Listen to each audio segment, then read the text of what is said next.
অবস্থা সবার and welcome back to my channel. তো টাইটেল থাম্বনেল দেখে বুঝে গেছো আজকে আমার এক্সাম, আর এই ব্লগটা মেবি আগে 2 সপ্তাহ আগে আপলোড দেওয়ার কথা ছিল, কিন্তু আমি পড়ার চাপে আপলোডই দিতে পারিনি। এন্ড ফাইনালি কিন্তু ব্লগটা আপলোড হয়ে গেছে। যেদিন আমার পরীক্ষা ছিল সেদিন প্রথমেই ছিল ইংলিশ, আর ইংরেজি পড়াগুলো আমি আগের দিন রাতে কমপ্লিট করতেছিলাম। আর ব্লগ এগুলো আমার 2 সপ্তাহ আগে শুট করেছিল, কিন্তু আমি সময়ের কারণে আপলোড দিতে পারি নাই। আর ভাই ক্যাপকাটে যে নতুন নতুন সিস্টেম অ্যাড করছে সেই কারণে ভিডিওর ক্লিপগুলোই কাটা কাটা হয়ে যাইতেছে। আর অনেকক্ষণ ধরে পড়ার কারণে আমার মাথায় কোনো কাজ করতেছিল না, সেই কারণে আমি এরকম করতেছিলাম। আর অনেকক্ষণ পড়ার কারণে তোমাদের এরকম হয় কিনা কমেন্টে বলো। আর এতক্ষণে যদি তোমরা ভিডিওটা দেখে থাকো তাহলে অবশ্যই একটা ভিডিওটা লাইক করে দিও আর চ্যানেলটা সাবস্ক্রাইব করে দিও। আর আমি যতক্ষণ পড়তেছিলাম কিন্তু এটা আমার ক্যামেরা অন করেছিলাম আমি মনেই ছিল না, আর এতক্ষণে আমি অর্ধেকটা পড়া মুখস্থ করে নিয়েছিলাম। আর সামনের সপ্তাহে আমি ডেস্ক মেকওভার ব্লগটা আসতে পারি। আর আসলে ক্যামেরার সামনে অতটা ঢং করে পড়া যায় না। আর আমার মাথাটা ঠান্ডা করার জন্য নিয়ে আসলাম আমি দুধ চা। আর আজকাল আমি একটু বেশি দুধ চা খাইতেছি, যখন মন চায় তখনই দুধ চা খাই। আর আমি এই মাসটা কিন্তু একেবারে ফ্রি আছি, সে কারণে তোমরা চাইলে আমার কাছ থেকে ক্যান্ডেল গুলো এখন নিতে পারো। আর পরীক্ষার কারণে কিছুদিন আমি ক্যান্ডেল গুলো সেল দিতে পারি নাই, আর চাইলে তোমরা এখন নিতে পারো। এন্ড এরপরে আমার এখানে কিছু একটা প্যারাগ্রাফ লেখা ছিল, ভাবলাম ওইটা লেখা নি। ডেস্কের জন্য আমি এই যে একটা ডেস্ক অর্গানাইজার অর্ডার দিয়ে নিছি, সেটা তোমরা দেখতে পাইতেছো। আর তার সাথে এই লাইটটাও আমি অনেকদিন আগে অর্ডার দিয়েছি, বাট আমার কাছে এখনো আসে না। এরপরে আমি আমার ডেস্কটা খুঁজতেছিলাম, কাঠের একটা ডেস্ক নিব। আরে ধুর, আমি খালি ডেস্ক করতেছি, আসলে একটা টেবিল শেলফ নিতে চাইছিলাম। এন্ড ফাইনালি আমি এটা পাইও যাই, কিন্তু এটা আমার দেখে মনে হলো ভালো হইব না, সে কারণে আমি আরো দামিটা নিতে চাইছিলাম।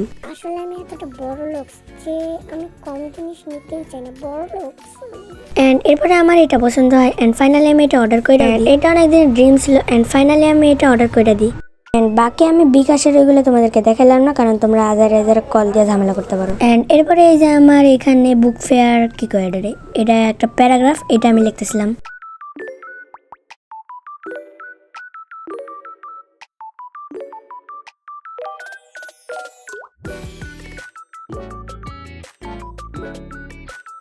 এরপরে এই যে আমার প্যারাগ্রাফটা লেখা ডান।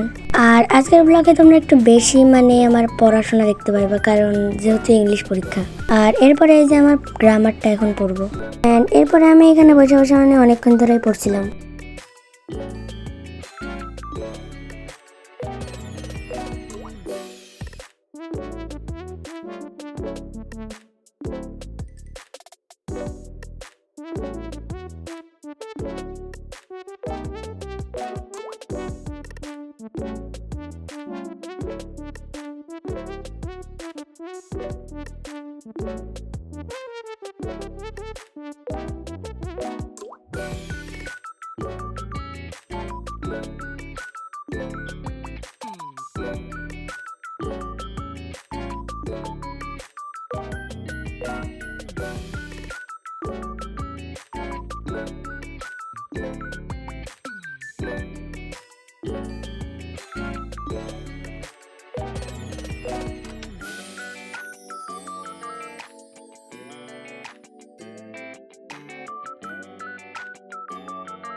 আর এরপরে যেহেতু আমার কালকে ফার্স্ট পরীক্ষা ছিল, সে কারণে আমি আমার এই যে পরীক্ষার হার্ডবোর্ডগুলো গুছিয়ে নিতেছিলাম। আর ভাই এইগুলো গোছানো আমার একটু বেশি ভালো লাগে। আচ্ছা, এবার বলে দিই আমার ক্যান্ডেলগুলো তোমরা কেমনে নিবা। তো এই ভিডিওর ডেসক্রিপশনে যাও, আর ডেসক্রিপশনে যাওয়ার পরে দেখো হোয়াটসঅ্যাপ নাম্বার দেওয়া আছে, ওইখান থেকে তোমরা আমার সাথে যোগাযোগ করো। আর যোগাযোগ করলে বুঝতে পারবা আমি কেমন ক্যান্ডেলগুলো বিক্রি করতেছি।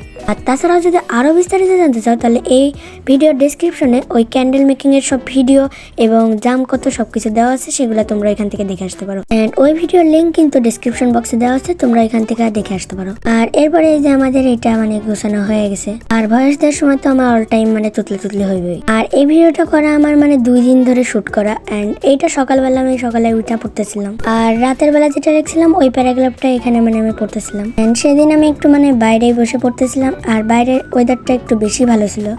এন্ড এখানে আমি ওয়েদার দেখতেছিলাম আর ভালো করে পড়তেছিলাম।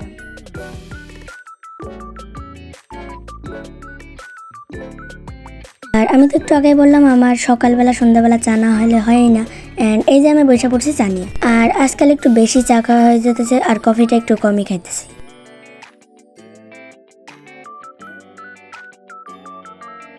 আর এরপর আমি স্কুলে যাবো, সেই কারণে এই যে স্কুল ড্রেস পরে আমি বের হয়ে পড়ছি। আর ভ্যানটা যে এত জোরে টানছিল সেই কারণে আমি মানে একটু ভিডিও করতে পারতেছিলাম না। এন্ড এটা আমি দেখাই, আমি স্কুল থেকে পরীক্ষা দিয়ে চলে আসছি। এন্ড চলে আসার পরে আমার ইংলিশ সেকেন্ড পার্ট ছিল সেদিন, সেই কারণে আমি ইংলিশ সেকেন্ড পার্টে এটা পড়তেছিলাম। আর আমি এই যে এইটা বানাইছিলাম, না এটা বানাই নাই, এটা আসলে আমার জ্যামিতি বক্সটা একটু হালকা ফুলকা কালার করছিলাম। এন্ড এটা আমি একটু মানে ভূত থিমের করছিলাম। আসলে আজকাল একটু ভূত একটু বেশি ভালো লাগতেছে। যখন ঘাড়ে ভূত আসবে তখন বুঝতে পারবো ভূত কারে কয়। আজকের ব্লগটা এত কই, টাটা, বাই বাই।